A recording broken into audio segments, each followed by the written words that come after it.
When it comes to horror games, the Resident Evil series is the first thing that comes to mind. Over the years, the series has set the benchmark for realistic horror, and that is why, in this video, I'll be comparing Resident Evil 7 with the most recent Resident Evil Village to see which one of the two did horror better, which game had the better atmosphere, tension, scares, and overall more realistic horrific experience. So, let's begin. The first comparison will be the two main antagonists of both games, namely Jack Baker and Lady Dimitrescu, as they were both marketed as being the main villains, and also because they serve as a constant threat throughout the game, chasing you wherever you go. We'll be seeing which one of the two was more effective in instilling a sense of fear and dread while they were chasing us. Let's be honest here, nobody took Lady Dimitrescu seriously. She was being featured in a number of memes even before the game was released, mainly due to the fact that the concept of a big, tall, physically attractive, and seductive vampire lady is not scary. Not at all. It's cool, it's gothic, but not in any way is it scary or horrific. Now compare her to Jack.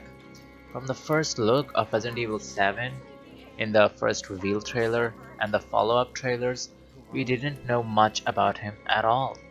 We as a viewer only got the impression that this old man is not right in the head and he's out to kill you. Later on, when we played the game, we realized that there is no logic or reason to this old man's relentless pursuit. He is just crazy. The premise of being stuck in an old claustrophobic house and being chased by a batshit crazy person who just wants to kill you for no reason at all and can pop out from any corner, break through a wall to find you, is a whole lot scarier than calmly running down a lush castle, looking at the chandelier, seeing the beautiful furniture, while a tall, attractive, seductive vampire lady chases you. On second thought, I doubt it can even be called a chase. All that she does is catwalks. Yeah, she catwalks and follows us like a runway model. Really, Capcom? Really? How on earth is that supposed to be scary? In Resident Evil 7, we went from being stuck in a haunted house with multiple hidden passages and layers to roaming around in a linearly designed, well-lit and beautiful castle. How can this be considered an improvement in the horror factor? If anything, it takes away from the feeling of being lost and running for your life that this game was supposed to convey. Also, gameplay-wise, what makes all encounters with Jack Baker more tension-inducing than Lady Dimitrescu is that we are always escaping narrow hallways, dark areas with dim lighting, making it difficult to navigate. At least in the first playthrough when you don't know where you have to go. The multiple hidden passages and layers in the Baker house will no doubt make you feel helpless and lost, whereas the castle in Resident Evil Village is very linear. There is always a straight path set out for you.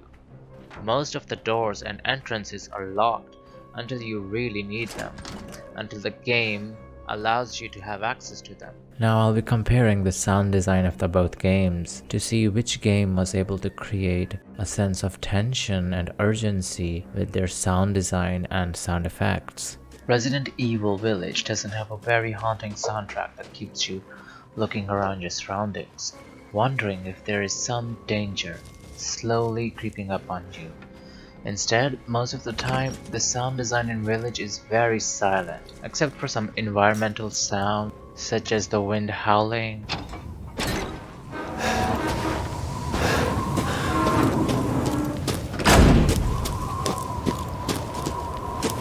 In Village, there is no constant growing tension sound or variation of a tension sound to build up this fear factor. A good example of this lack of tension would be this encounter with a creature.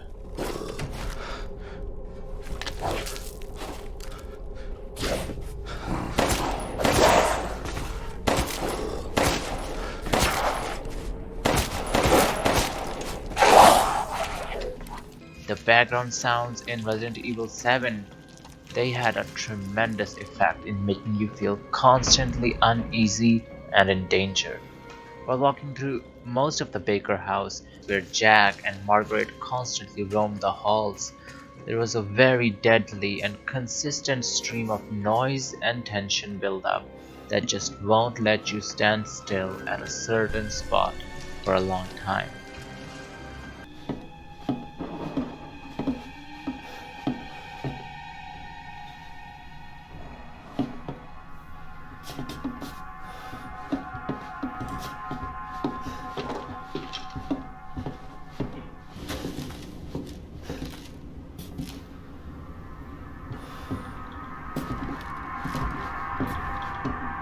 You were always looking over your shoulder, fearing if they were close by. Now, the reason why I've put so much emphasis on this small and often unnoticed aspect of the game is because the lack of tension in Resident Evil Village makes you feel more in control of your surroundings, allowing you to calmly walk through the village, take in the sights, enjoy the snowy scenery, while searching for ammo and supplies after you've returned from the castle defeating Lady Dimitrescu. So you are no longer afraid when traversing through the village because there is no constant tension, no constant build-up of sound trying to make you feel uneasy and unsafe. There is no threat remaining once you know that you've killed all the enemies in the open village area. Now compare this directly to the main house in Resident Evil 7 and you will be afraid of going through parts of the house again looking for ammo and stuff even after successfully killing all the mold enemies and putting Jack down for like the gazillionth time. It's this uneasy music that makes you feel tense and is a huge part of making the house feel like a dangerous place to be in. You know that you've killed all the enemies, but still, that dim, tensing soundtrack creeping up at the back of your head keeps your adrenaline pumping, and that is why the Baker's house is a more immersive, surreal, and horrific location due to the better sound design and sound effects in Resident Evil 7.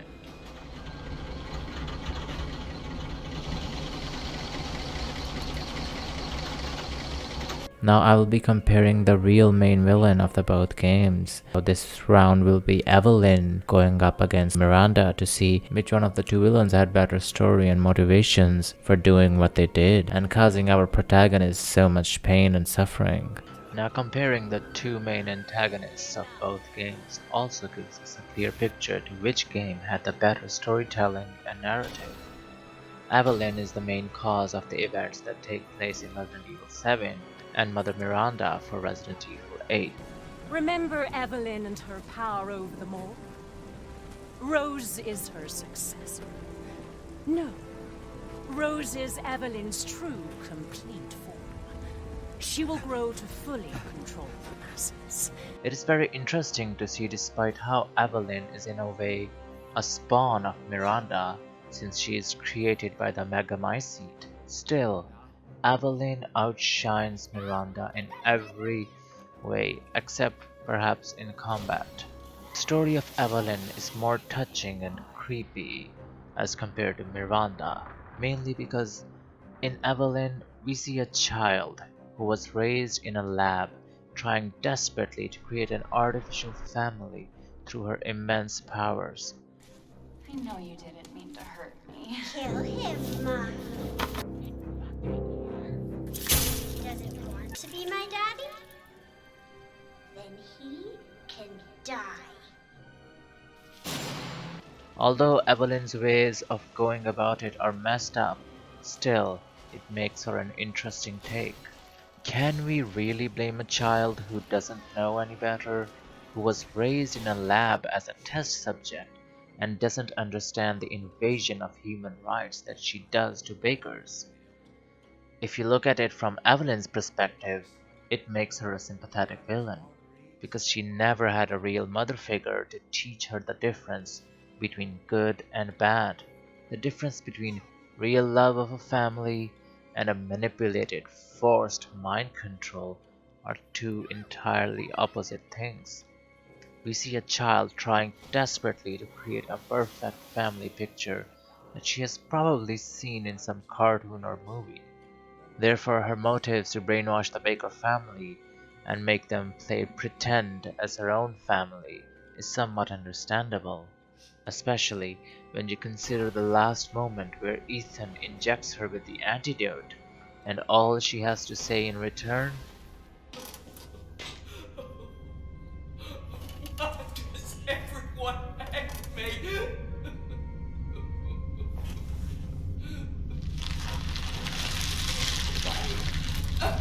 As a kid, Eveline doesn't understand the mysteries of her powers. So that is why I think Eveline is a really complex character that has done all the awful things imaginable, yet still can be sympathized with. Now let's talk about Mother Miranda from Resident Evil Village. Her motivations don't hold much weight, considering the fact that Miranda has been living for more than 100 years and has had time to run a large-scale experiment on the village, creating a fake family much like Eveline to replace the void left by her dead daughter Eva. One would expect a 100-year-old lady that has access to such a powerful weapon to have more common sense. Mother Miranda has had decades to figure out that her obsession with recreating her lost child Eva is all wrong. She's a grown woman with a mind capable of absorbing knowledge over decades of experience, yet she still remains obsessed over past tragedy and can't seem to move on. What's the point of having a weapon as powerful as the Megamycete that contains the consciousness of thousands of people if you're not gonna learn anything from it? She should have tried learning about the greater purpose of life or something. After seeing so many people suffer in the village, Miranda should have realized that her loss is no greater than other people's, and that her desire to bring back her dead daughter doesn't outweigh the loss of life that takes place in the village. But at last she is reduced to a one-dimensional villain who lacks basic thinking and is just evil for evil's sake.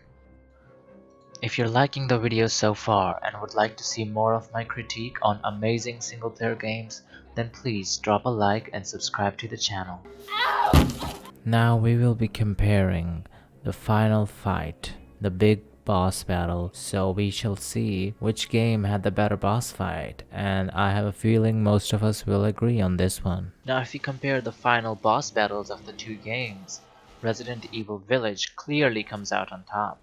Miranda's final boss fight is much more entertaining, complex, and has multiple phases, interesting dialogue, You understand the love of a parent to a child, don't you? How can you deny me? Why the hell can't you realize Rose is my goddamn kid, not yours?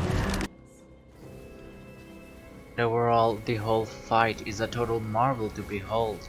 Miranda's abilities look very stunning and powerful.